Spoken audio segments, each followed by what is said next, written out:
Welcome to current affairs class. నా పేరు సాయి శేఖర్. నేను మీ కరెంట్ అఫైర్స్ ఫ్యాకల్టీని.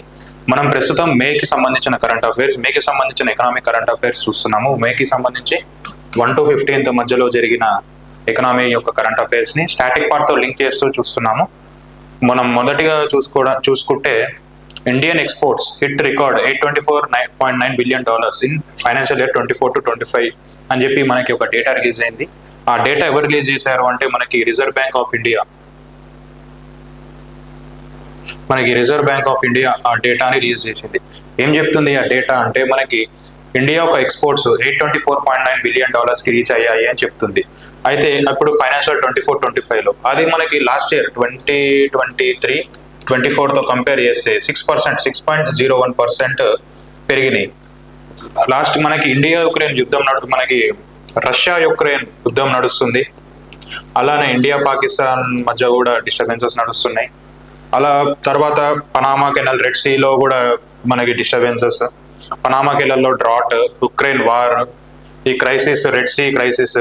సో ఇవన్నీ ఉన్నా కానీ ఇండియా మనకి ఎక్స్పోర్ట్స్ లో $824.9 billion ని మనం రీచ్ అయ్యాము. ఇప్పటి వరకు ఇదే అత్యధికం. అయితే మనకి ఎందులో ఎక్కువ జరిగినాయంటే ఫస్ట్ సర్వీసెస్ లో తర్వాత మెర్చండైజ్ లో, ఈ రెండిట్లలో మనము ఎక్కువ ఎక్స్పోర్ట్స్ మనం సాధించాం.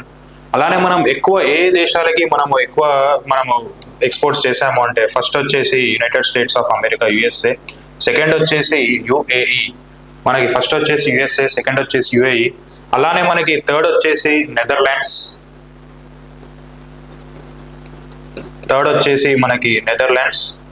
మనకి ఫోర్త్ వచ్చేసి మన పక్కనే ఉన్నది మన ఏషియన్ కంట్రీ చైనా. అలానే ఫిఫ్త్ వచ్చేసి మనది UK. మనకి ఈ దేశాలకి ఎక్కువ మనము ఎక్స్పోర్ట్స్ చేసాము. అది మొత్తం మనకి లాస్ట్ ఇయర్ తో కంపేర్ చేసి 6.01 గా పెరిగింది. మనకి 2023-24 ఫైనాన్షియల్ ఇయర్ లో $778.1 billion, 6.18% జరిగింది. ఎగ్జామ్ లో ఇలా డైరెక్ట్ గా స్టేట్మెంట్ రూపంలో మనకి పర్సంటేజెస్ అడుగుతాడు, లేకపోతే కింది వాటిట్లలో ఇది సరైనది చెప్పండి అని చెప్పి ఇట్లా ఎక్కువ ఎక్స్పోర్ట్స్ ఏ దేశానికి వెళ్ళాయి అని చెప్పి ఇట్లా 5 ఆప్షన్స్ ఇస్తాడు. మనలో ఒకటి తప్పు ఉంటుంది. సో అలా చూసుకోండి. అయితే మనకి చూస్తే మనకి మర్చెండైజ్ ఎక్స్పోర్ట్స్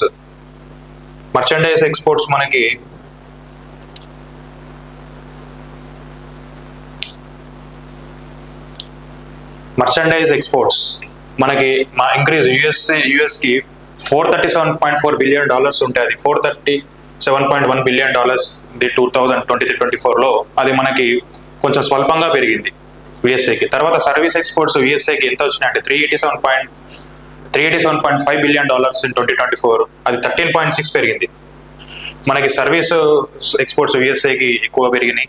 సో ఇవన్నీ పెరగడానికి కూడా చాలా కారణాలు చెప్పొచ్చు. గవర్నమెంట్ ఆఫ్ ఇండియా తీసుకొచ్చిన న్యూ ట్రేడ్ పాలసీ, తర్వాత ఎంఎస్ఎంఈ సపోర్ట్ కూడా పెరిగింది. తర్వాత districts as exports hub, districts ని ఎక్స్పోర్ట్ హబ్ చేశారు. తర్వాత ఇంకేం చేశారంటే డైవర్సిఫికేషన్ ఆఫ్ ఎక్స్పోర్ట్ మార్కెట్స్. అయితే ఇప్పుడు మనకి ఇక్కడ రష్యా యుక్రెయిన్ యుద్ధం నడుస్తుంది. అలానే మన రెడ్ సీలో కూడా డిస్టర్బెన్సెస్ నడుస్తున్నాయి. సో ఇలాంటివన్నీ డిస్టర్బెన్సెస్ నడుస్తున్నందుకు మనకి ఎక్కువ south east Asia, Africa, Latin అమెరికాలో మనం ఎక్కువ ఎక్స్పోర్ట్ చేసాం. సో ఇది కూడా ఒక కారణం చెప్పొచ్చు. గ్లోబల్ స్లోడౌన్స్ ఉన్నా కానీ మనం అక్కడ ఎక్స్పోర్ట్ చేసే వరకు మన ఎక్స్పోర్ట్స్ పెరిగినాయి. తర్వాత ట్రేడ్ అగ్రిమెంట్ సెపా అనే ట్రేడ్ అగ్రిమెంట్ జరిగింది. దేనికంటే ఇండియా, యూరోపియన్ యూనియన్ మధ్య. సో ఇది కూడా ఒక కారణం. సో అందుకే UAE సెకండ్ ప్లేస్ లో ఉంది ఎక్స్పోర్ట్స్ లో. ఇండియా నుంచి ఎక్కువ ఎక్స్పోర్ట్స్ తీసుకున్న దాంట్లో UAE సెకండ్ ప్లేస్ ఉంది. ఫస్ట్ USA, సెకండ్ UAE ఈ సెపా అగ్రిమెంట్ అని చెప్పొచ్చు. తర్వాత సప్లై చైన్ రియల్ అలైన్మెంట్, తర్వాత ఆల్టర్నేటివ్స్ చూసింది చైనా ప్లస్. తర్వాత గ్లోబల్ మార్కెట్స్ అట్రాక్ట్ చేయడానికి ఇండియా స్ట్రాటజీస్ తీసుకొచ్చింది, పాలసీస్ తీసుకొచ్చింది.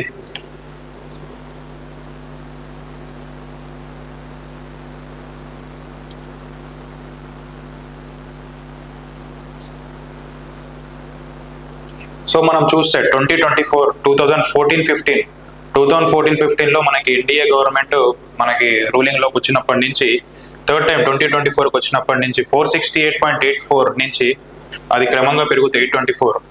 2014-15 లో మనకి $468.4 billion ఉన్నది. 2024-25కి $824.9 పెరిగింది. సో ఎందుకు పెరిగిందని ఇందాకనే మనం కారణాలు చూసాము. లాస్ట్ ఇయర్ తోటి కంపేర్ చేస్తే 2023-24తో కంపేర్ చేస్తే 6.01% పెరిగింది. సో ఈ పర్సంటేజెస్, ఈ వాల్యూస్ కూడా గుర్తుపెట్టుకోవడానికి ట్రై చేయండి. ఈ చార్ట్ కూడా మేము యాప్లో అప్లోడ్ చేస్తాం, ఒకసారి చూడండి. Thank you.